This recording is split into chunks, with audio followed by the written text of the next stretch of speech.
Welcome mates, I am BloodThirstyLord, but you can call me Lordy, and today I'll be ranking Warhammer 40K Darktide classes in a tier list, and which class is the best to play in Darktide. We'll also provide some tips and tricks for each class alongside a basic guideline of what the character does. And this will hopefully allow the mates to be able to choose what class they want to pick in the upcoming Early Access beta, which is open in a couple hours from now, and alongside that the full release of Darktide, which is on the 30th of this month. Make sure to click the subscribe button and also the bell notification button with all notifications on to keep up to date, and also press that join button to become a member on the channel. So without further ado, let's get straight into this. And to provide some information about my own gameplay experience, I have 50 hours of Darktide experience already from a closed beta. So I definitely had a lot of fun with this game already, and I can't wait for the early access beta and also the full release of this game. But within that 50 hours of gameplay experience, majority of my gameplay was on Psyker, which is a class I thoroughly enjoyed in my game time, and I will be a bit biased on that aspect because I obviously put a lot of time into it. But at the end of the day, this is my tier list of the experiences I had in the closed beta, and if there are any additional changes that will happen in a future update of the game, we'll update a tier list and let all the mates know on the channel what the best class is to play from level 1 to the end of the game and the potential of that in-game content that you do have with that character. But I do believe in majority of cases, it's best to have one of each class at the moment for any run, but in the future, certain runs may be better with a stat class of some category to achieve a certain goal, like range DPS to become boss killers, and other times maybe area effect with horde controllers for ongoing horde waves. So there's many things that come into play depending on the modifiers that are occurring in that difficulty and the actual objective of the mission that you're in. So that's all important for the class that you do pick for that mission. Obviously from the starting days it won't be that important because in the early game anyone's doing everything they want, just having fun and experience the game and try to level up the characters as soon as possible. So most likely there'll be a whole bunch of mixed classes in any type of run that you go into, but in the future you'll have one of each or have a stacked class in order to achieve a certain mission at a higher difficulty. So now let's talk about the classes. So the first class I think I have to talk about is the Psyker, the class I had the most game time on,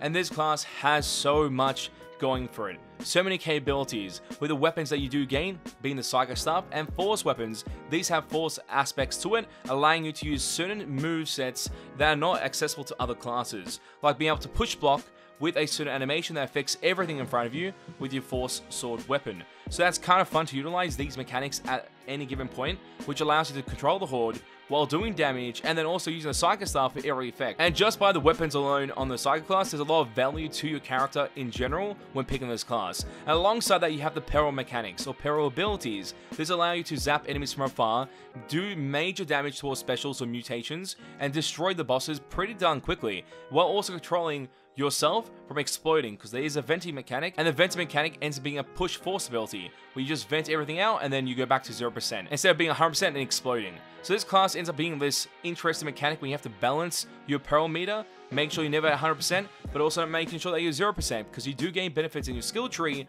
while being in high peril, and that allows you to usually do more damage against the horde, against your enemies when using force weapons or any of the abilities prior to that before reaching 100%. So you'll be trying to manage that on the go, on the fly, and it does get easier as you get better at the class overall. And when I used Psyker, it just felt like a complete aggressor, and that felt fun to utilize. I was able to go in, take care of myself, do as much damage as I could, dip when I need to, and go back with my team. But the only time you do get caught out is by suppression. Gotta watch out for suppression. Essentially range DPS from enemy targets. If they do linger on you on the high difficulties, this can be a make or break moment for any of the classes. Suppression does change the game quite a lot, and I need to put emphasis on suppression because we're going to talk about it later in a future class. But this suppression mechanic can change the game drastically, and majority classes do have some issues with it. With Psyker, overall I feel pretty good, playing corners with my area effect abilities for my staff, dealing damage towards a horde, my teammates in front of me protecting me as I'm going in and helping them when they need protection as well, when they need to reload, what it may be, in their kits. It does allow so much fun to be had, and the abilities, just the usage of her abilities, are so flashy.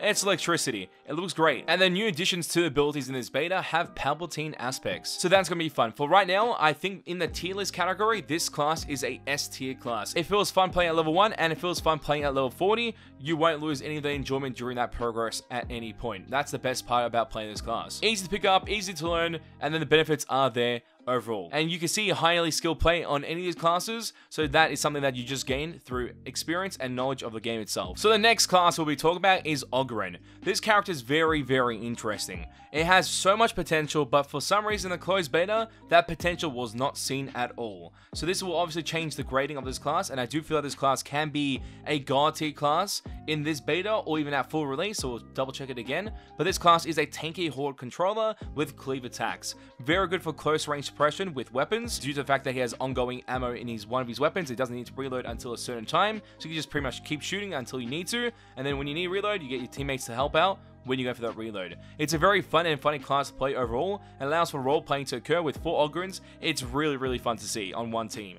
But then with that, there was mechanics that were showcased in a recent trailer highlighting the character spotlight, what we didn't have in the game at that current time in closed beta, which is a shield mechanic. Shield mechanics weren't available initially, and this could be the best part about Ogryn, as he's able to protect from suppression mechanics overall against the enemies. So suppression is easily done by enemies towards you. Having this character in front of you with the massive shield and stopping suppression is honestly really good. Or protecting the rest of the team from a suppression as he's taking the damage or the suppression itself to his shield and no one's getting affected by it in a negative way. It's very good. So I feel like this part of the class is something that we didn't get to see in the closed beta, which is going to make the tier list that we currently have on this character lower than expected. And he did have a funny mechanic, which was the one-shot grenade box. Able to chuck the one-shot grenade box at an enemy and just one-shots them. Box goes on the floor, and there was abilities to activate it to release more grenades, but no one went for it. So this is good to kill any type of specials or even elites that were spawning in the game. But my tier list position for Ogryn right now is at tier B. He could have been less. Honestly, I feel like it was a bit less, but since I saw the trailer and saw the riot shield there, or the shield mechanics that he could have in his class, I was like, okay, this class has potential, so I put it at B instead of C. So that's where it's at right now. Could be S, could be A, depending on what happens with the character in the next phase. And also, Ogryn was not that fun to play at level 1, and we had mates also play at max level, and they didn't enjoy it as much. They felt like it was underutilized or underwhelming, so that's unfortunate. So I'm hoping there's some Ogryn justice in the next phase of this game. And the next class I want to highlight is Zealot. Constantly everywhere and surviving and doing damage. That is a combination just for pure fun and enjoyment. Great use of mixed weapons and power hammer / thunder hammer. It is a great utility tool in general in his gameplay, and the dashing abilities make you feel like a god, going through hordes like it's nothing, dismantling hordes and doing whatever you must to survive. And it feels like a really fun class, and as a class that was done really well in the previous Vermintide games, and it carries on here really, really well. So that's a fun class to play. I don't think I have to say anything less, but Zealot is S tier. Fun to play initially, fun to play max level for sure. From everything that I've seen, it looks like a very fun class. And during the closed beta, it just was a better Ogryn. Then with that, we have the last class being Veteran. This class is quite interesting as it does provide the most insane range DPS in the game for any of the classes against their opponents. Increased damage to highlighted enemies is one of its abilities. Uses suppression mechanics well. Because other classes don't use range DPS as their main form of damage, it's like a secondary action, more melee and some range. In this case, this class is more range than melee. Has a lot of range and still decent melee close range properties as well. Unique guns like the plasma gun to be used as well on this class, being the Veteran Sharpshooter. Also has similar properties as a ranged killer like Psyker, so you're able to kill specials, elites, whatever it may be in those runs very, very well. And many people will gravitate to the auto gun on this class as well, because it just seems enjoyable, and I believe it's the first time you get to use it in a Warhammer 40K game. And I would say that this class is very, very annoying to play early game. If you're playing at a high difficulty or playing even the medium difficulties with this class early when it's underleveled, it is so bad. I can't stress that. It just feels very boring to play. But I know this class is the best class in the game, or has the potential to become the best class in the game, due to the fact that it has so much range DPS, and the weak spot increased damage towards single target enemies, and this will be really good at killing bosses overall. And that is why I've ranked it at A. I do think it's going to be fun to even max out, but the grind is there in order to have the fun at the very end of that max level for that class. And that is me being a 50-hour player in Darktide, ranking the classes: Psyker S, Ogryn B, Zealot S, Veteran A. Those are the classes, and I feel like this is a good way to just pretty much highlight what the classes have and if there's some class you want to gravitate to from this video, obviously gravitate to it. Give it a go, try it, and see how it feels. Even the ones that I ranked lower on my tier list, give them a go, because it will be better in the upcoming beta and a full release as well when they get new additions to their kits overall. But mates, tell me put some thoughts in the comment section down below. What do you think about Darktide? Do you like it? Do you hate it? Do you want to see more videos on Darktide on the channel? I'd love to know. If you want to keep up to date with the content, make sure you are subscribed, and also hit the like button to show the support, and have notifications on to make sure you keep up to date with our content. And as always, mates, it's a pleasure to have you guys on the channel as we go through this, and I'll catch you, mates, next time. Bye. Road to 200K subscribers. Let's get it, mates.